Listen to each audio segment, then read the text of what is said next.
Oh my god, a cavern. Okay. Hello again.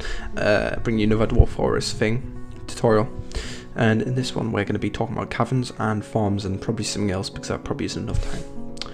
So these are some notifications telling us we have hit pits and an expansive cavern. Okay, so we're going to go ahead and analyse this. There is 3 levels of caverns in every world.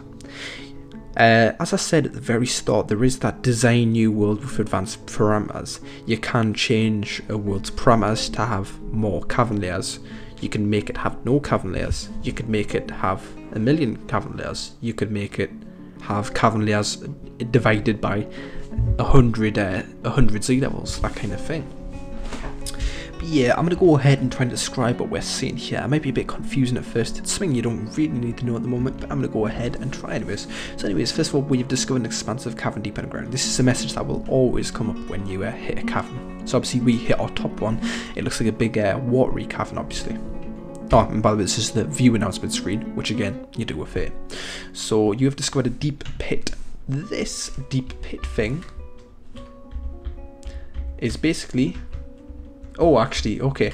Actually, the top layer is a cavern filled with fluxstone.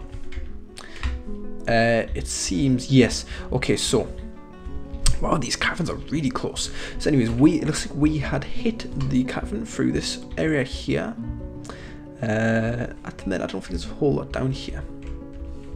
But yeah, as well as that, we also saw this. We saw a deep pit, which then leads to an amazing area under here, which is a big watery cave.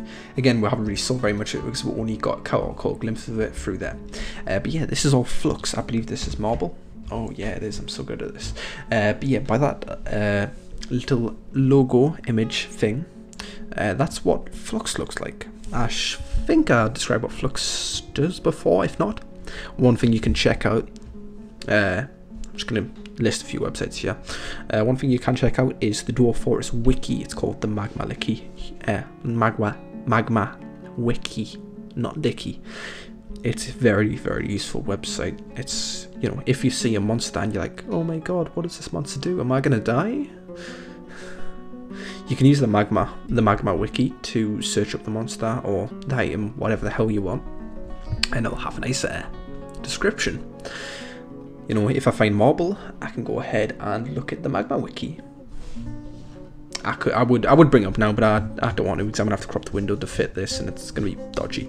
But yeah, the magma wiki is really great. Another great place that I'd recommend you check out is Bay 12.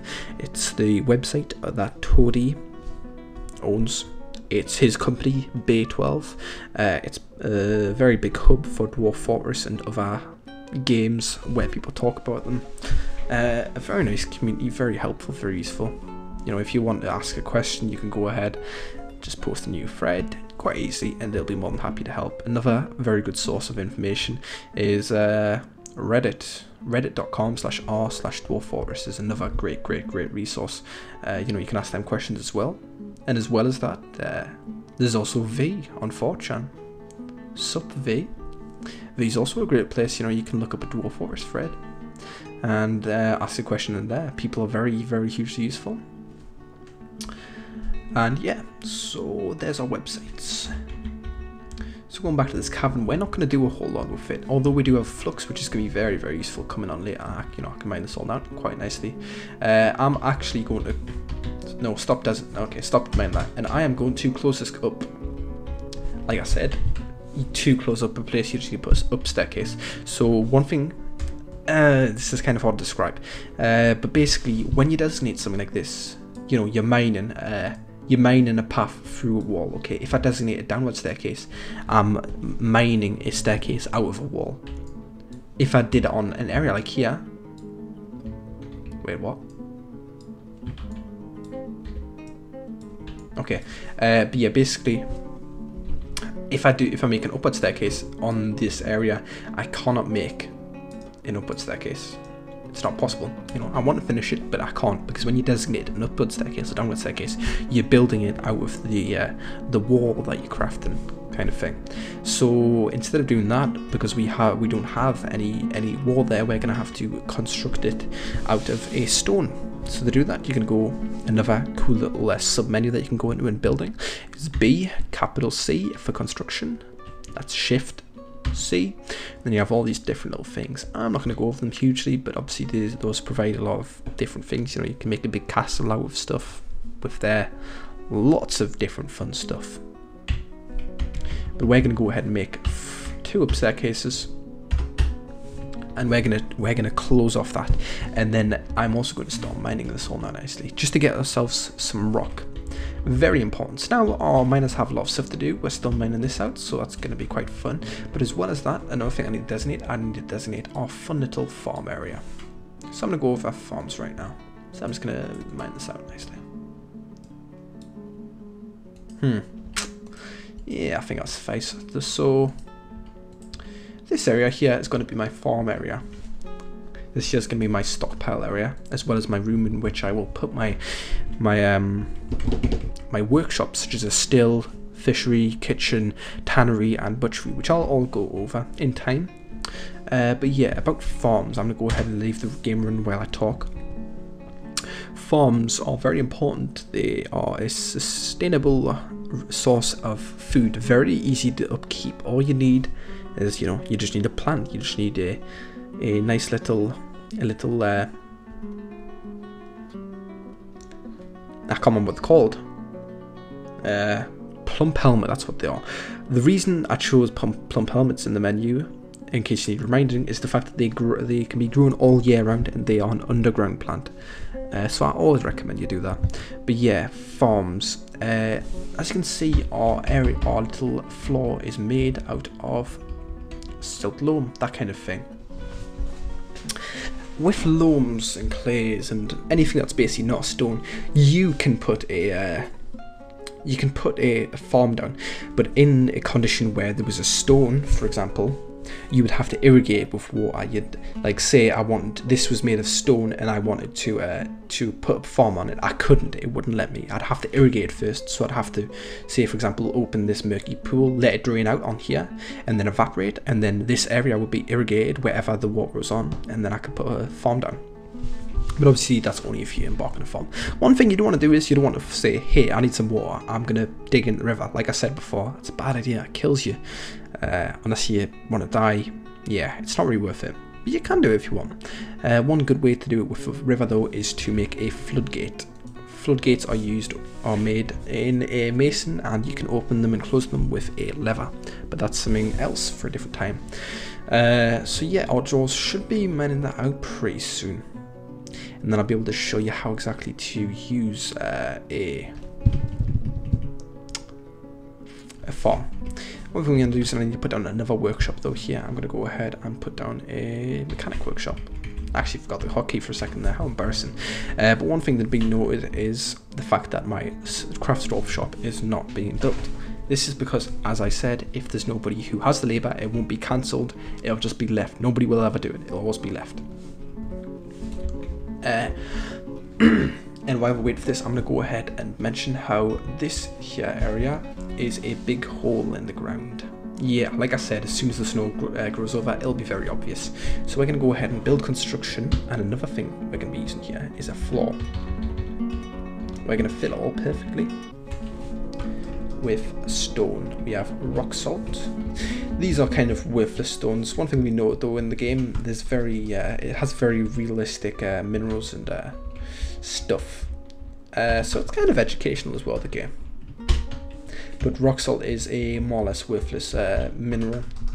Generally, the more valuable minerals will be found in veins. Oh, by the way, one thing I do need to do is I need to mention how to use this properly. I don't think I've ever mentioned how to use this properly. I do apologise for that. So yeah, if you want to say make a floor here, you know, you just use H, M, and K and H, and you know, you can make a big floor area. And then once this is down, it'll say that we need 30. You know, there's 30 squares here. So one thing you can do is you can make it out whatever you want. You can mix match, and I can make it out with a little bit of logs, a little bit of rock salt. Alternatively, you can use shift and then add something. to make it entirely out of that, you know, instead of pressing enter 24 times, shift and enter, and it'll make the rest out of it rock salt. But yeah, I'm going to go ahead and remove this all. If you want to stop something being built, you can press Q, and then for set building tasks / preferences, and then you can press X to remove builds. So I'm going to go ahead and remove all of these because we do not need to make that flawless demonstration. I'm going to go ahead and finish up this floor. This is, by the way, is being made by a mason. I'm not sure I mentioned that, but a mason is obviously being used because it's something made out of stone. If I made out of wood, for example, it would be made by a carpenter. It would also look different, and I think dwarves might take to it a little bit differently. I think they prefer stone. So yeah, I think that's about everything for now. I think everything's quite good. We've got a few beds, so I'm going to go ahead and show once again the building button. So B to build again, and you can put on lots of stuff, and in this case we're going to put on a bed. So B, and then here's the stocks, here's what we can use. Obviously I can only put down one bed in each square, so I'm going to go ahead and put a bed down in each room. So now we have 3 bedrooms. As well as that, I'm going to go ahead and make the stuff that I should be making a long time ago, but I haven't been able to because I didn't have any rock then. So that's all synced quite nicely. And I only have a few minutes left. What to do? One thing to note here is the fact that you may realize it's became discolored. This is because it's now growing fungus and plants on it. You know, shrubs, more shrubs, a young goblin cap. Goblin cap's a type of tree, by the way, that will grow in with tree. And trees do block squares, by the way. You know, if there was 2 trees here, nobody could walk through it. But yeah, basically this is something that occurs when you first hit a cavern. A cavern will release loads of spores into the atmosphere, and any area that isn't stone, it will grow on. Spores will plant and grow themselves in it. So that's something pretty cool that comes in them. Something cool that comes with making a first cavern. So as you can see, we've mined out quite a lot of area now. In fact, I'm going to go over how to make a quantum stockpile, hopefully in the next 3 minutes. I'm not sure I'll be able to make a quantum stockpile. In fact, I don't know. Okay, no, I'm going to go over how to make, pardon me, zones, a new button before I end our quantum stockpiles in the next video. Zones. As with a lot of things, you know, you've got a cursor and you can make an area. But one thing I'm going to do is I'm going to go ahead and make this a meeting hall. At the minute, if my dwarves are idle or eating or talking, whatever they're doing, you know, being dwarves, they'll just be sitting outside like a bunch of idiots. If a lion or whatever came over, they would get horribly killed, and we don't want that. It's bad. So we're going to make a meeting hall so my dwarves won't mingle outside.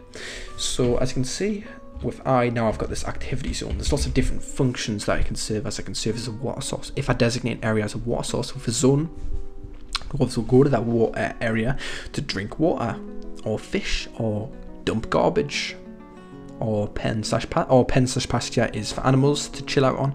Pit/pond, I'm not sure. Sand, I'm not sure. Clay, I'm not sure. Meeting area, though, is what we want. So you can make a multiple things, so, but we're obviously just going to make it a meeting area. Hospital, I'll get onto later. But for now, that's the finish of my video. I haven't really described farms though, sadly, because my dwarves have not got onto it.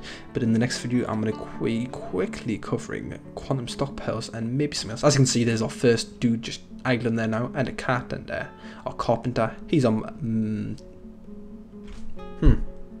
He's our medic person. He's just mingling there. So he will talk to dwarves and socialise. But yeah, what I meant to say, this is the end of the video. Thank you very much for watching. In the next one, I'll be covering quantum stockpiles kind of briefly. Well, not briefly because it's hard to cover it briefly because it's quite a deep subject. And as well as that, I'm going to be covering farms. Farms are pretty cool. As well as that, I'm going to be covering stock screens. God damn, I hope I remember that. I'm going to put that down in a notepad so I don't forget, because that's important. Forgot about it. Cover stocks. Okay, thank you very much for watching. I hope you've all enjoyed. Please like or dislike or comment or ask questions. And by the way, if you don't want to ask questions on here, you can ask them on Steam. On our website, I believe I do have a page which has my Steam contact details. It's Calasmeer, Calasmeer. I don't know. Anyways, thank you very much for watching. See you all later.